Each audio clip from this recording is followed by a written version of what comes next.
Welcome back to Forbidden Knowledge News. Chris Matthew. I'm having an amazing time at the Laughlin UFO Megaconference. I'm here with J.P. Hague. He had an epic presentation. It was really unexpected. So many things that I learned about the phenomenon, because it is a phenomenon. It's just not one thing. It's connected to so much more. It's connected to our consciousness, I believe the paranormal, any activity that I think we can't really explain through modern science. I think it's all connected to this. First of all, how are you enjoying the conference so far? I'm having an excellent time. Thank you very much, Chris. Thanks for all the work that you're doing, covering all the speakers and publishing it on the internet. That's fantastic. I'm constantly surprised by the content and the quality of the presentations. Constantly being taken by surprise and learning new things. I'll give you an example. Something we were talking about a little earlier this morning was the idea of entanglement. How witnesses, observers, contactees, experiencers, whatever you want to term them, seem to have this connection, and it can often be very close to the bone. It could be slightly wider spread. You have an event such as this where you meet people that have had very similar experiences, you know, people in common. And it fascinates me. I don't think we can simply put this down to coincidence. We could try to see it as a synchronicity, the Jungian concept of tapping into the collective unconsciousness and seeing it manifest in our daily lives in the physical world that we're in. But it's been a really beautiful experience. There's so much care and energy that's been put into this conference, and you know, long may it live into the future. Definitely, and I've seen that amongst the contactees here. Deep was just saying that it feels like you knew each other even before, even before you met here. There's this connection amongst. And not only the contactees, but everyone here seems like they're part of a family, because you can discuss anything that's on your mind. You don't have to feel like you're being judged. It's an amazing group of people here right now. Absolutely. I think that, as is needed in society as a whole, as long as you have open-mindedness, respect, and tolerance, you're always going to be able to connect with others and relate to them in some meaning or form. And what I see here is, and would encourage for everybody, all your listeners who are researching or experiencing the phenomena, is to not dismiss anything or anyone in terms of the angle that they're coming from. You may have experiences who so-called channel. That's valid. That's something that they're trying to share openly. And often they have absolutely nothing to gain through speaking their truth. And, you know, it's, as we saw in Deep's presentation, often better just to describe the experience towards the empirical evidence than to just simply go straight in and try and explain it. Because we may be jumping the gun and missing the true origin or origins, plural, of the phenomena itself. So, you know, my personal approach is to absolutely give validity to objective reality and science and the scientific method. But we need to go beyond that into spirituality, in my opinion. I think that spirituality is ultimately the direction towards which this phenomenon leads. And indeed, we could even be as bold as to say that science and spirituality are two facets of the same coin, if you will. They're actually inseparable. I mean, if we go back to ancient Egypt, it's clear in the archaeological record and the research that's now coming through that science and spirituality were inseparable. And that's something that the speaker Muhammad Ibrahim showed me when I was in Egypt. And it speaks to the heart and the mind, the intellect, and it's mind-blowing. It's wonderful, wonderful stuff. It is. And like you said, it's all connected in beautiful ways that just manifest in the most unexpected ways. Let's get to your presentation. The first thing you were talking about, and you and I were discussing this as well, the Tic Tac UFO incident, and we were discussing how it seems a little bit too convenient. It seems like maybe a sort of psyop, a sort of way to get the information into the mainstream, but not the true information. I'm not sure what exactly is going on with it, but what are your thoughts on this whole disclosure thing going on right now? Yeah, it's a very good question. I think that the Tic Tac UFO is absolutely a form of controlled disclosure, and the D is oscillating between a capital D and a small d in terms of it's official, but it's unofficial, in that it's coming from indirectly from official sources and being leaked or released into the public in a very controlled manner. This is something that I discussed with Steve Bassett on an interview recently. Steve was adamant that it's genuine extraterrestrial or otherworldly origins, and I thought it might be the case at the time. You know, the more I think about it, it does seem very convenient how the Tic Tac was there, sitting and waiting, appearing over many, many days over November in 2004. And the pilots literally just had to fly their planes, capture the footage on the gun sight footage camera, and report it back. Right. I suppose one strange thing about that incident was that there were officials, possibly an internal investigative unit of the US Navy, that did allegedly board the ship and take the footage, and it was handed over. But I think there's a lot of fragmentation in the military and actually in all institutions that are, you know, governing the world. I don't think we should really just put everyone into one box and assume that there's a sort of general chorus that's being sung by the performers. So yes, it's very possible that this was organized by the military. They may have such technology. How they have that technology would suggest that they've had contact with the visitors who have originated the technology. So yeah, I mean, I keep an open mind about it, but it just seems a little bit too convenient to dismiss, you know, an organized disclosure that's been organized by the military or other powers that be. Yes, I have to agree 100%. You have to look at where the source is presenting the information. Something else you presented, and I'm so glad you presented this because we don't hear about this case much. It's the case of Michael Prince. Now, I first heard about this through Carrie Cassidy, Project Camelot years ago, and I found his case very fascinating. For those that don't know, tell us a little bit about that case. Sure. He was supposedly a super soldier. Yes, that's right. Yes, he was in touch with somebody I know through two of my school friends in the south of England, and I think Michael Prince was living in and around the south coast of the UK at the time.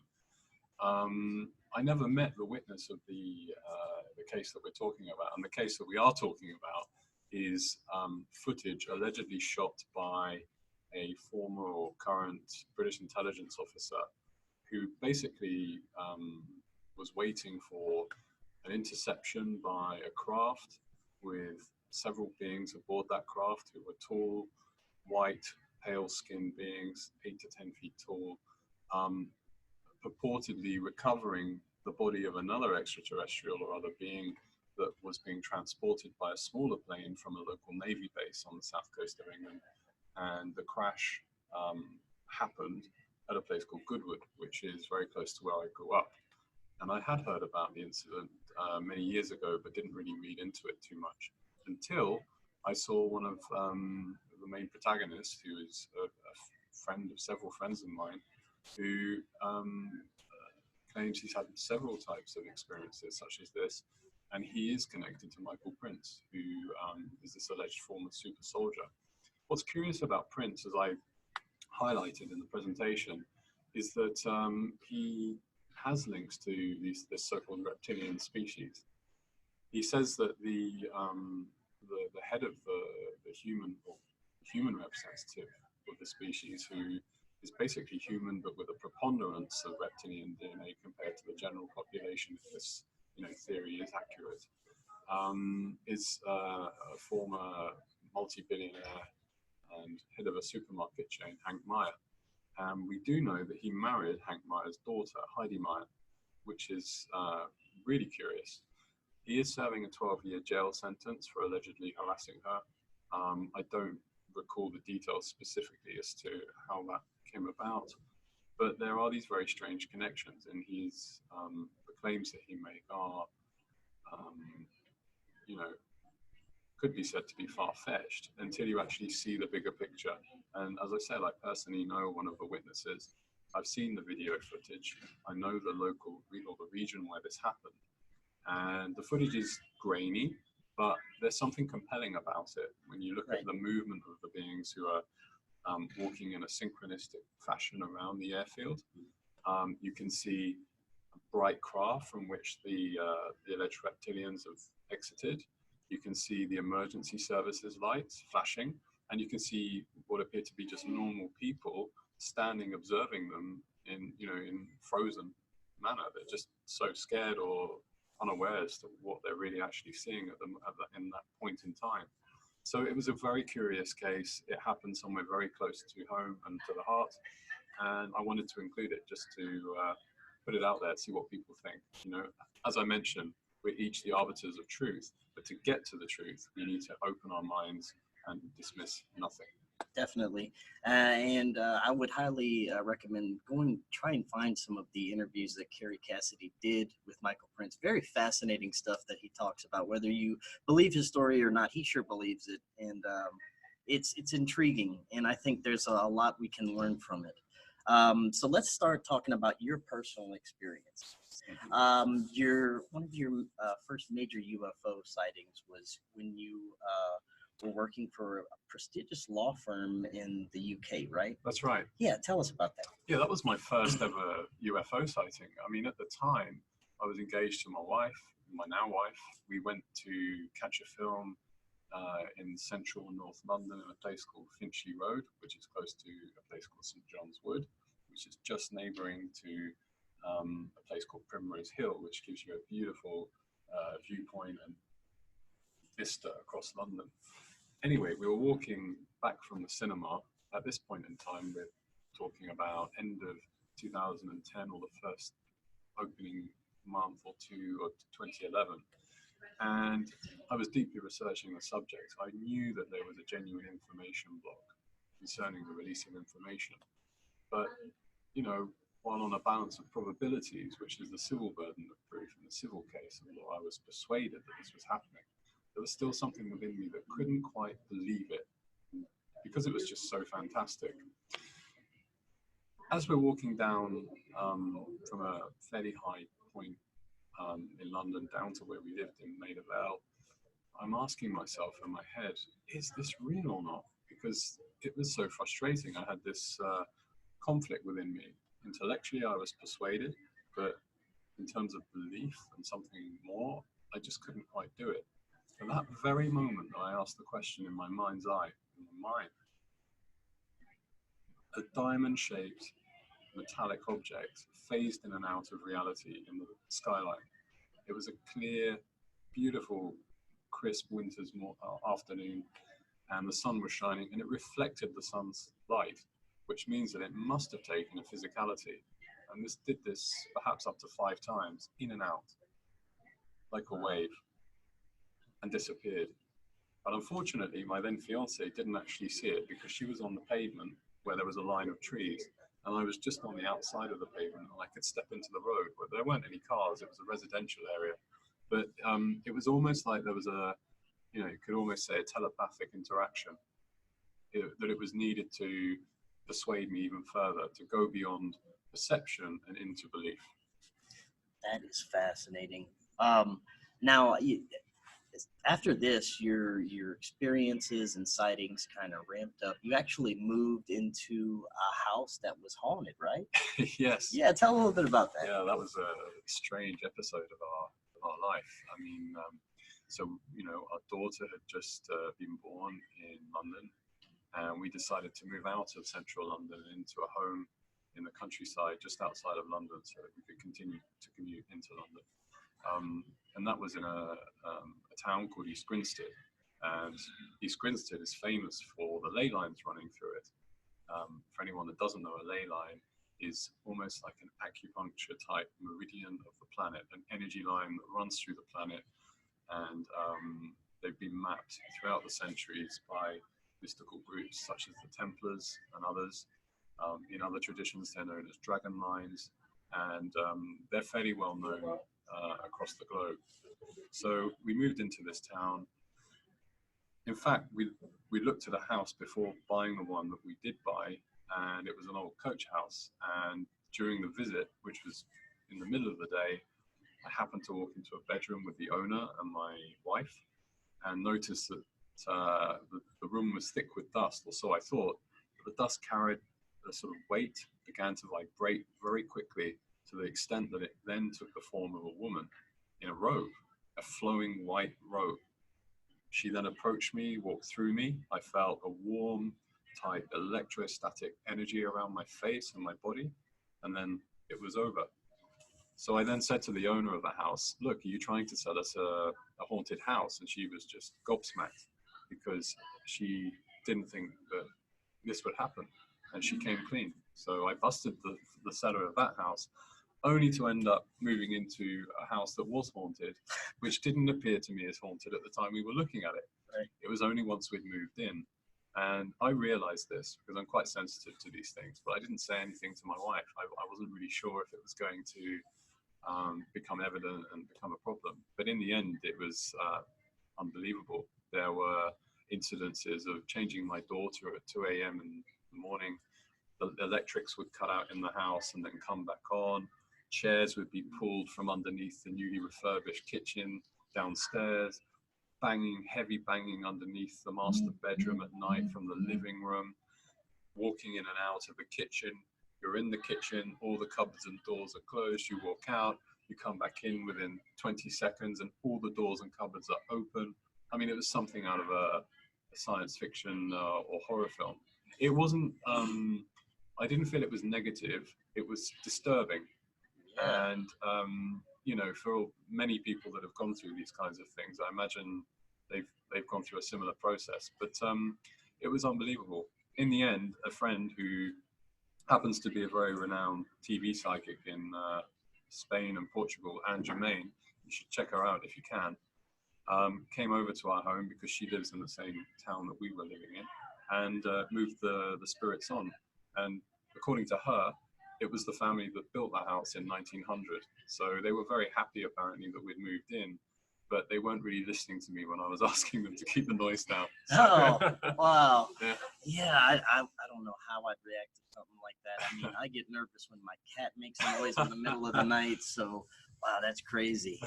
Now, eventually, you moved to Mauritius, island in the Indian Ocean. And in 2013 is when your experiences really started ramping up. What happened at that point? Yeah, so we just, my wife and daughter had moved to Mauritius maybe 2 to 3 months before I did, because I was trying to set up the house and just prepare for the relocation. We moved into her parents' upper floor apartment on the coast near the center. One evening, her dad had asked me to just move my car because there was a sort of shared access road so that one of the neighbors could come in and park their car, and I did. I went outside, looked up into the sky, and there was what appeared to be an enormous, elliptical, bright, burning orange light in the sky. I'd never seen anything like it before because it dominated the skyline. This thing would have been miles in length, I think. And ironically, it was over an area called Albion. And Albion, in Old English, means England, where I was from originally. I thought, look, I'm very tired.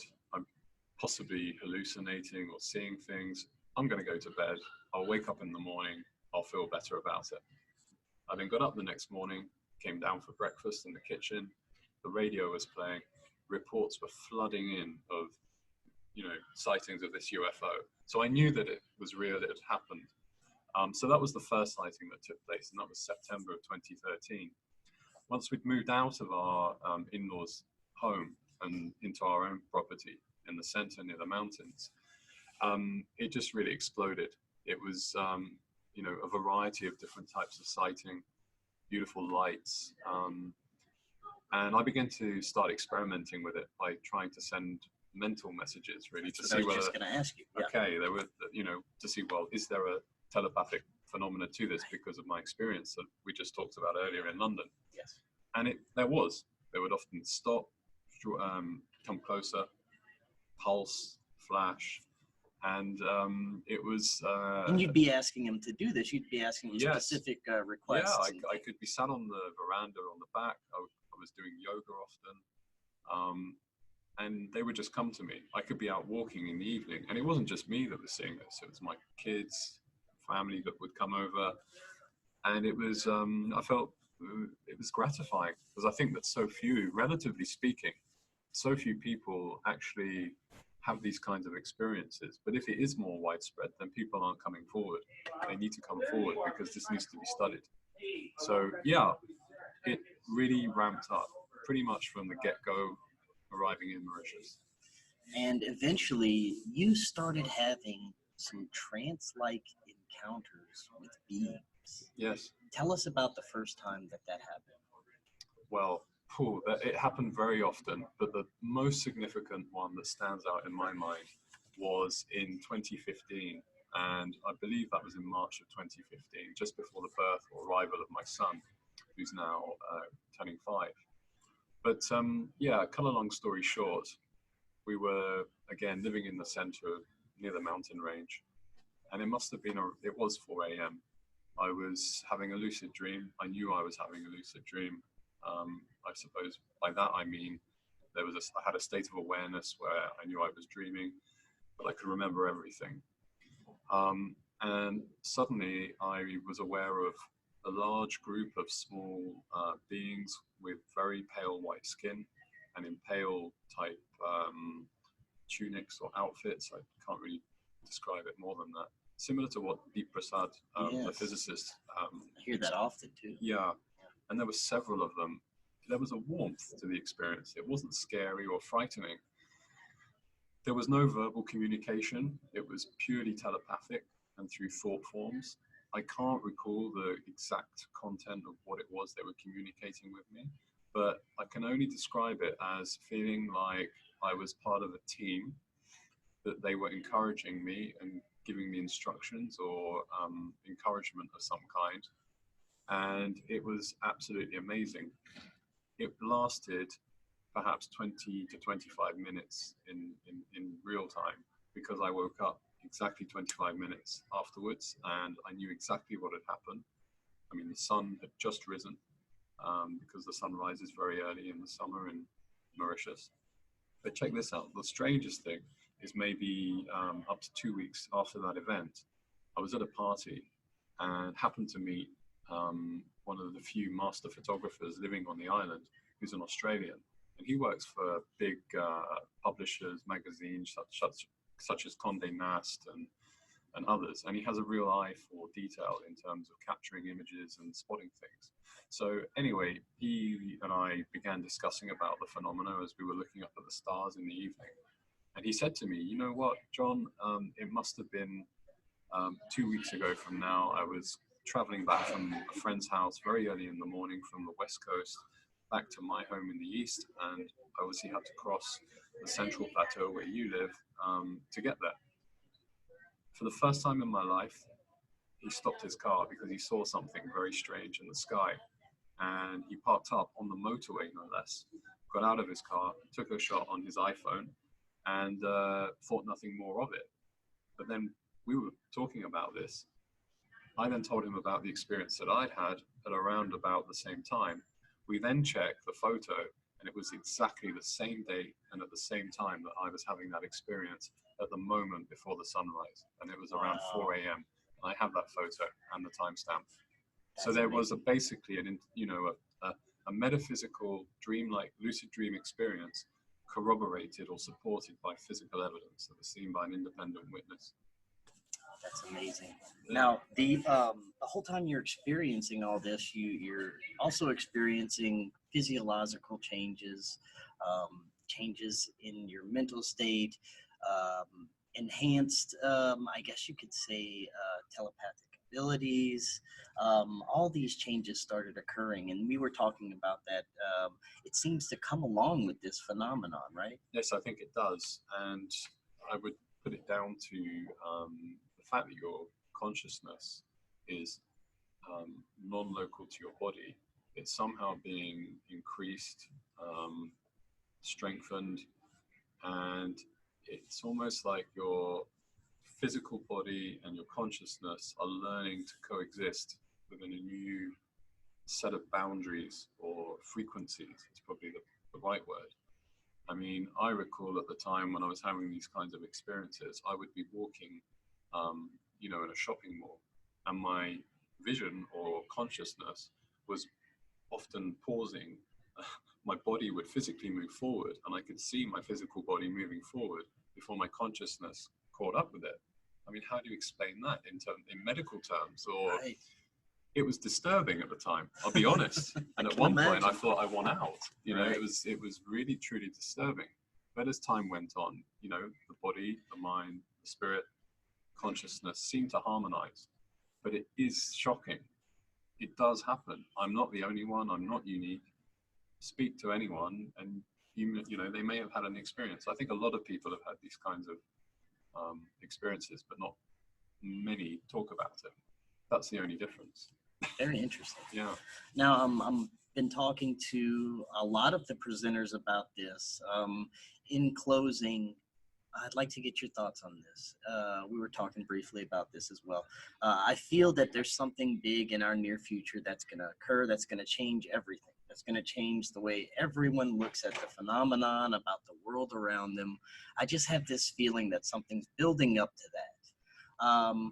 In ancient times, everyone, it seems, used to be able to communicate with these beings, to be able to communicate beyond the veil. There's so much that exists around us that we can't see through the electromagnetic spectrum. These beings could be right next to us at all times. Do you think that in the near future that everyone, not just contactees, will be able to communicate, and it's just going to be like a normal thing where we know these beings exist and we can just have a conversation with them? Do you think we're ever going to come to that time within our lifetime? I don't know. I wish it would be the case, because we could learn from each other. Right. What I would say is that there is definitely evidence in antiquity of open contact. I mean, that's my opinion. People can agree or disagree, but there is evidence to support this in archaeological sites that are very suggestive of this very fact. As you also mentioned, we go through cycles, and I think we're probably in a decline at the moment in terms of our consciousness, our evolution. We are still killing each other on the planet. We believe in the God of the economy over human values. Right. It's starting to change. And I think that it's a bit like opening a bottle of soda. If you open it too quickly, it's just going to explode everywhere and cause chaos. And I think what's happening is, and much like in the same vein as the Tic Tac release, you have to open it slowly to allow the pressure to slowly leave the bottle, and you get your drink and everything's fine. So I think that we are heading towards that. More and more renowned and respected people are coming out and talking about this. Helen Sharman, the first UK astronaut who happened to be a woman, came out publicly recently on this very point. She said that beings most likely exist around us that we cannot see, and they're probably extraterrestrial or multidimensional in nature. She's now a chemist at a leading university in London, and you have to ask yourself, why would somebody in that position come out and publicly state that and let it be published on the BBC? Okay. So I think we are moving towards that. The fact that you and I are having this conversation now is evidence or testimony to that. So we are moving towards it. How long it will take, I don't know. It's already happening for many of us. And even that is progressive. It's not immediate, it's intermediate. So like you, I hope it's going to happen in our lifetime, but I'm not so sure. Well said. Thank you, JP. Thank you for talking to me. Thank you, Chris. And you enjoy the rest of the conference. You too. Great job. Thank you.